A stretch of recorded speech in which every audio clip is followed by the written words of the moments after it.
Good afternoon, Camilla. Today we are discussing war, education, and territory. These three ideas are deeply connected.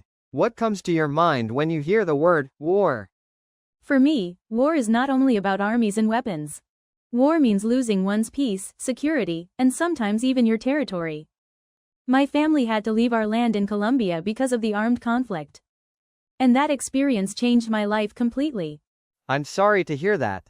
Territory is more than just physical space. It is home, identity, and culture. How did losing your territory affect you and your family? It was devastating. Our territory was where my grandparents lived, where our community celebrated their traditions, and where we felt safe. When we were displaced, we lost not only our house, but also our connection to the land. Suddenly, I felt like a stranger in my own country. That is very powerful, Camilla. Many people underestimate how important territory is for education as well. Schools are often rooted in the community's land and culture. Did you lose access to education when you were displaced? Yes. For almost a year I couldn't go to school. In the new town, classrooms were full, and there were not enough teachers. It was very hard, because without education I felt my future was in danger. Later, when I finally went back to school, it became a place where I could rebuild part of what I had lost. That makes sense. Education can provide stability. When your territory and security are taken away, a school can become a new kind of territory. One that protects young people and allows them to dream again. Exactly. In my case, school gave me a sense of belonging. It didn't replace my land, but it gave me hope.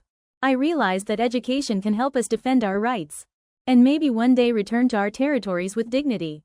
That's an excellent point. Education can also help us understand conflict and look for peaceful solutions.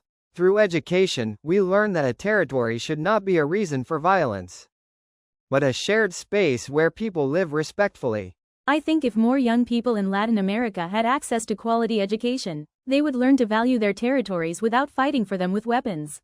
Schools can teach us to protect the land, the environment, and the people who live there.